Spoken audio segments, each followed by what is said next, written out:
Bismillahirrahmanirrahim. Assalamualaikum warahmatullahi wabarakatuh. Selamat datang dalam video presentasi mata materi keamanan sistem komputer. Pada kesempatan kali ini, saya Syaikul Hanif Mubarak dari S1 Teknik Informatika Universitas Riau Angkatan 2023 akan memaparkan topik yang sangat krusial dalam dunia teknologi informasi, yaitu Security Policy and Risk Management. Nah, presentasi ini disusun untuk memenuhi UAS mata kuliah keamanan sistem komputer yang diampu oleh Bapak Dr. Dahli Yusmanto, Eskom MSc. Nah, saya berharap pemaparan ini dapat memberikan sudut pandang baru mengenai bagaimana sebuah organisasi harusnya melindungi aset digitalnya secara strategis. Nah, sebelum masuk ke definisi teknis, mari kita jawab satu pertanyaan mendasar. Mengapa kita harus membahas hal ini? Seringkali kita mendengar bahwa kata keamanan cyber atau cyber security. Yang terlintas pikiran kita adalah bagaimana memberi firewall termahal atau menerapkan algoritma kriptografi yang paling rumit. Namun faktanya, keamanan informasi tidak bisa diselesaikan hanya dengan membeli teknologi. Nah, tanpa tata kelola manajemen yang baik, teknologi secanggih apapun akan sia-sia karena tidak terarah. Nah, seperti yang biasa kita lihat pada skema di slide ini, keamanan yang efektif adalah sinergi dari 3 pilar utama, yaitu manusia, proses atau kebijakan, dan teknologi. Fokus utama pada materi kita hari ini adalah berada pada pilar tengah, yaitu proses. Kebijakan inilah yang menjadi jembatan agar manusia tahu cara menggunakan teknologi dengan benar demi melindungi aset, meminimalkan dampak insiden, dan menjaga kelangsungan sistem organisasi. Nah, sekarang mari kita bedah apa yang dimaksud dengan security policy atau kebijakan keamanan. Nah, secara formal, security policy adalah dokumen tertulis berisi aturan, pedoman, atau prosedur formal yang mengatur bagaimana sebuah organisasi mengamankan aset informasi dan sistem komputernya. Jika dianalogikan dalam suatu negara, security policy itu bertindak sebagai undang-undang tertinggi dalam arsitektur keamanan sebuah institusi. Nah, tujuannya sangat jelas, yaitu memberikan batas hukum dan arahan yang transparan bagi seluruh karyawan atau pengguna mengenai apa yang boleh dan tidak boleh dilakukan terhadap fasilitas IT organisasi. Tanpa dokumen ini, organisasi tidak memiliki dasar legalitas untuk menindak pelanggaran keamanan digital yang terjadi di internal mereka. Nah, kemudian menurut standar tata kelola keamanan informasi, kebijakan keamanan tidak dibuat seragam untuk semua hal, melainkan dibagi menjadi 3 tingkatan hierarki. Yang pertama adalah Enterprise Information Security Policy atau EISP. Nah, ini adalah kebijakan level atas yang bersifat sangat strategis. EISP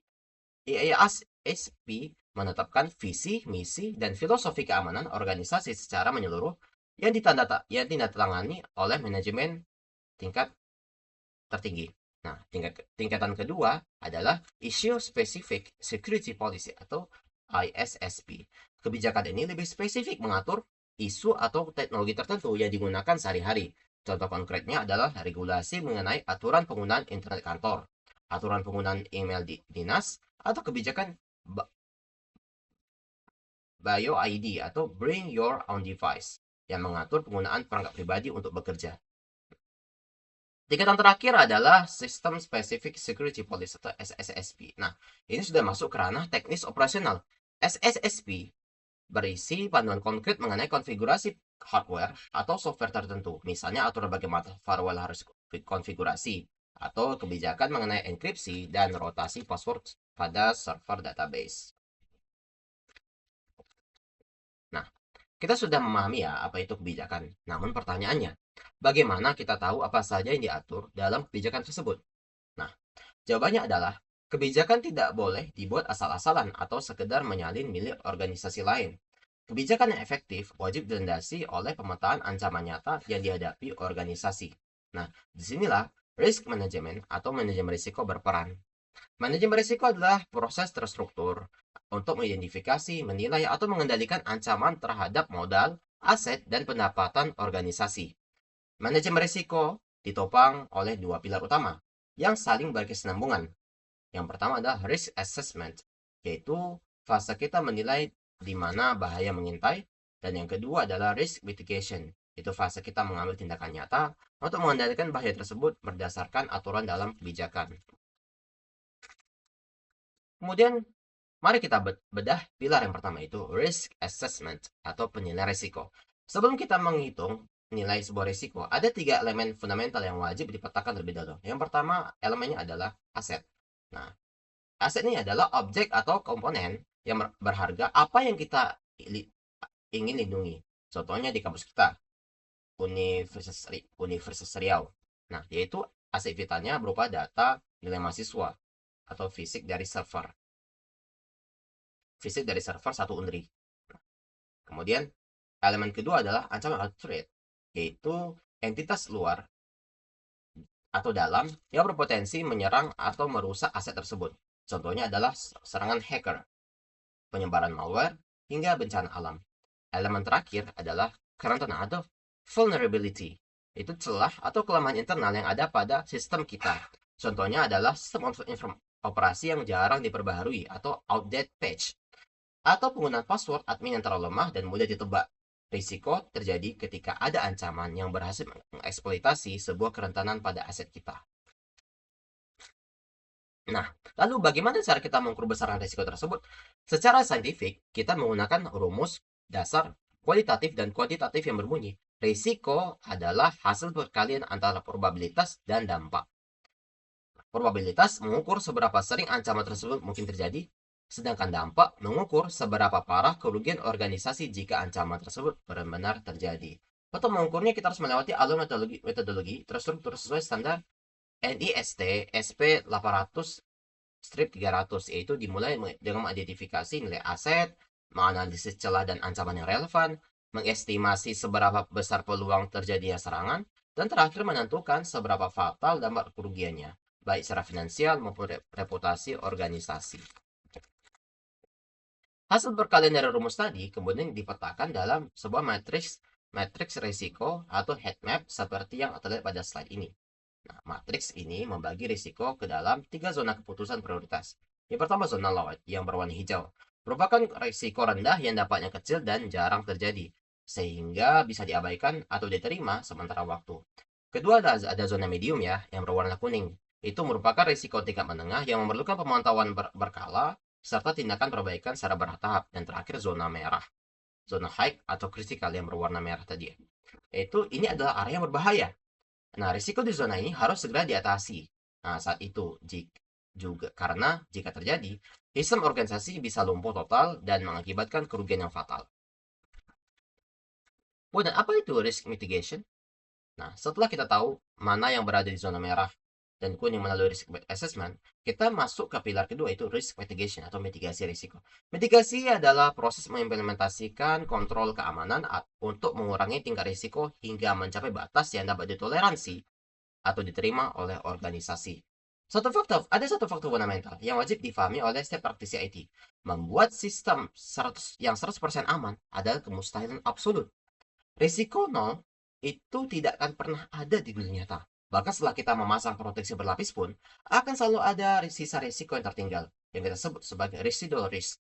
Nah, tugas utama mitigasi bukan menghilangkan risiko tersebut secara total, melainkan menekan residual risk tersebut agar berada di bawah ambang batas atau threshold toleransi organisasi. Kemudian, berdasarkan standar global seperti ISO 27001, ada 4 strategi utama yang bisa dipilih organisasi dalam menangani risiko yang diidentifikasi. Strategi pertama ada mitigation atau mengurangi. Inilah adalah langkah yang paling umum, yaitu memperkecil peluang atau dampak dengan memasang kontrol teknis. Contohnya memasang firewall, menerapkan enkripsi data, atau mengadakan pelatihan kesadaran keamanan bagi staf. Strategi kedua ada transference atau memindahkan. Kita mengalihkan beban risiko ke pihak ketiga.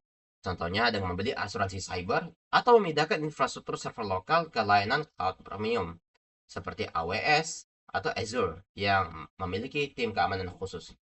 Strategi kita ada avoidance atau menghindari. Kita menghentikan aktivitas atau mematikan fungsi sistem yang menjadi pemicu risiko. Contohnya, jika kita membuat sebuah port server versi lama, terbukti sangat rentan di-hack dan sudah tidak digunakan, maka tindakan terbaiknya adalah menutup total port tersebut.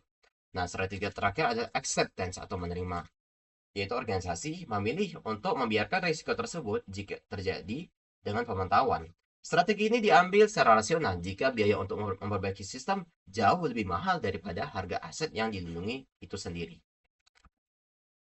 Nah, sebagai kesimpulan dari materi ini, mari kita lihat bagaimana ketiga komponen ini saling mengikat dan membentuk sebuah ekosistem. Security policy adalah aturan main tertulis ya. Risk assessment adalah mata kita untuk mendeteksi di mana bahaya yang sedang mengintai. Dan risk mitigation adalah tindakan nyata kita di lapangan untuk meminimalisir bahaya tersebut berdasarkan panduan aturan yang ada di dalam polis. Ketiganya tidak berdiri sendiri-sendiri, melainkan membentuk sebuah siklus berkesinambungan yang tidak pernah berhenti.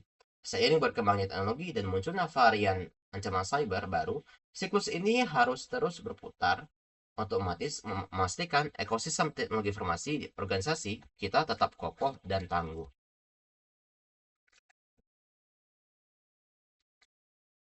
Demikian video presentasi saya mengenai security policy dan risk management. Semoga penjelasan ini dapat memperjelas pemahaman kita semua mengenai pentingnya tata kelola keamanan komputer. Terima kasih atas perhatiannya. Terima kasih kepada Bapak Dr. Adismanto, SKM MSc. Mohon maaf atas segala kekurangan. Billahi taufik wal hidayah. Wassalamualaikum warahmatullahi wabarakatuh.